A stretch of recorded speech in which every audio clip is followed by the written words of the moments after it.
Hello guys. Yan, nakalusot na tayo. Malamang pagdating dito sa konektor. Dito po tayo ngayon. Biyahe po tayo ngayon. Ayun. Pupunta naman tayo papasok Manila. Biyahe po tayo. I love you, baby. La la la la la, I need you, baby. Guys, kahit po tayo pagod na pagod sa ating mga kanya. Hi, hello, anak ni Bibi Ama, I love you. I'm going to Manila. Manila.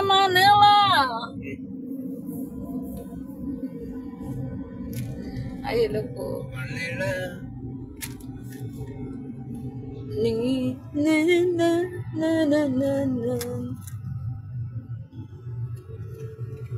Hello po sa inyong lahat dyan.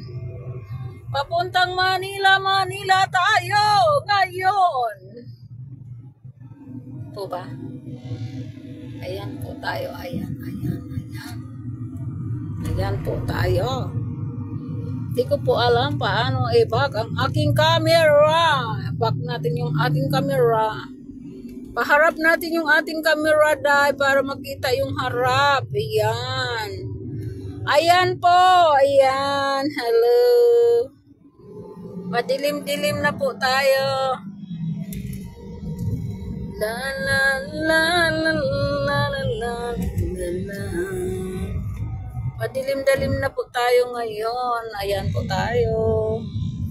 Malapit na rin tayo sa ating mga paruroonan. Ayan na tayo. Ayan. Oh my God. Malayo pa ta. Dito pa lang tayo sa ano. Anong mayroon guys sa sa Philippine Arena? Ano pang mayroon? Bakit ang daming tao? Jeep oh. Jeep, mahabang jeep. Skyway. La la la la. La la la. La la. La la la la la la la. Oh, oh, oh, oh. Ito ang tagal na niya no, hanggang dyan lang. Iniwan niya ni Duterte, mga kumare. Iniwan ni Duterte yan. Pumalit si Marcos, hindi na nagalaw yan. Yan o sayang. LRT yan, patungong Ilocos sana. Hindi niya tinuloy dahil drinag Lord lang niya ang budget natin. Di na nagalaw yan. Walang gumagawa niyan, aking mga kaibigan. Walang gumagawa niyan. Matagal na yan ganyan, day. Matagal na. Walang gumagawa. Ayan, oh. Sana ibalik na si Duterte para tuloy-tuloy ang ating ligaya. Hindi po natin kailangan ng adik sa ating administrasyon. Kailangan po natin ng magpapaganda ng ating Pilipinas. Diba? Ayan, hindi po yan nagagalaw aking mga kachismusa. Ayan po, nakita nyo yan. Ay, Sus Maria. Ayan. Kawawa po tayo na umaasa na matapos yan. Pero wala pong nangyayari.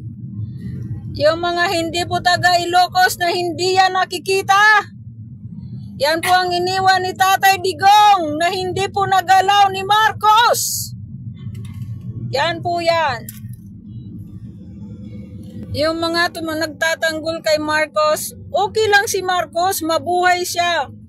Kaso kung hindi niya kaya pagandahin ang ating Pilipinas, walang hiya siya. Sinasayang lang niya ang pira ng bayan.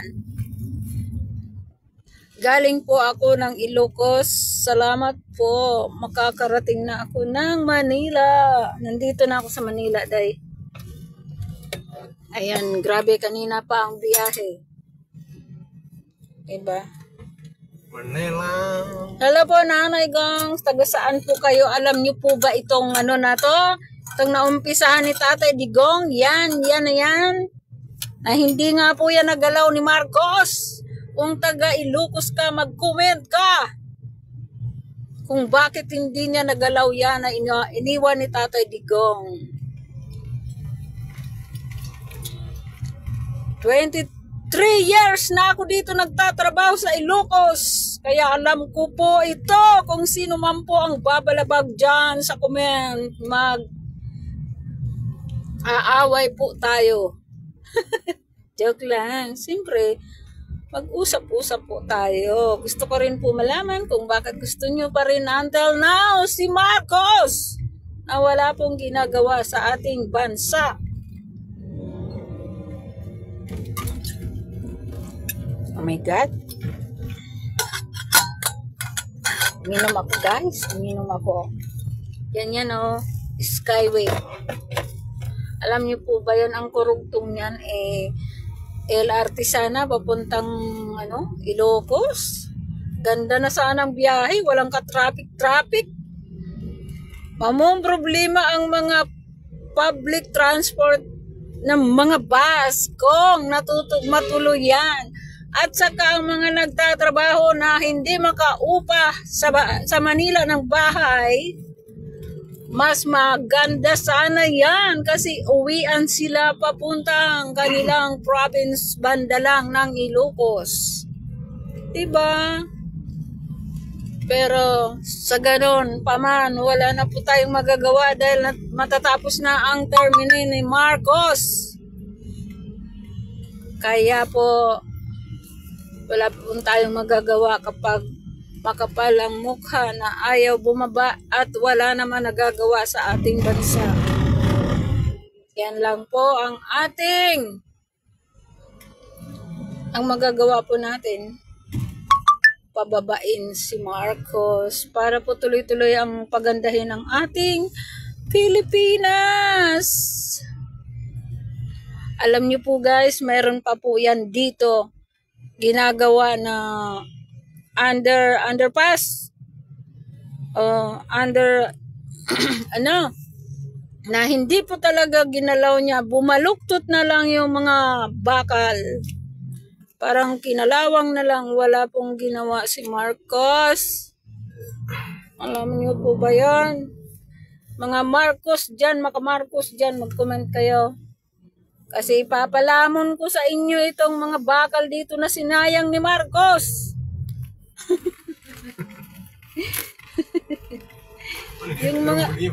yung mga matitigas ang ulo na si Marcos pa rin ang kanilang bukang bibig. Pumunta kayo dito sa ginawa na iniwan ni Tatay Digong. Ipapalamon ko sa iyo yung bakal na nasayang na naitayong underpass na hindi na ituloy. Ay, naka. Ambot lang, oy. Pero po, hindi na po marami ang maka-Marcos. Kasi nga, syempre, nakita naman nila kung anong ginawa ni Marcos. Diba? Pero, mayroon pa rin maka-Marcos yung mga adik or natukhang. Kasi nga, mga bangag sila eh. Pang-acting presidente, sabi mo ha. Bangag sila. Alam niyo po ba si Fajardo? Si Jen Fajardo yung pulis. Sabi niya ang shabo. Choice yan at maganda sa katawan dahil maganda sa trabaho. Dahil gising na gising, epektibo sa trabaho. Pinaglulo ko na po tayo ni Jen Fajardo. Pulis na yon. Sino po ba dyan ang mag-comment dyan ang gustong magkumampi kay Jen Fajardo? Tama po ba? Nasabihin ni Jen Fajardo na pulis ng Pilipinas. Dito na tayo, traffic. Sige, ikot-ikot ka na lang para makarating tayo. Shortcut ka na.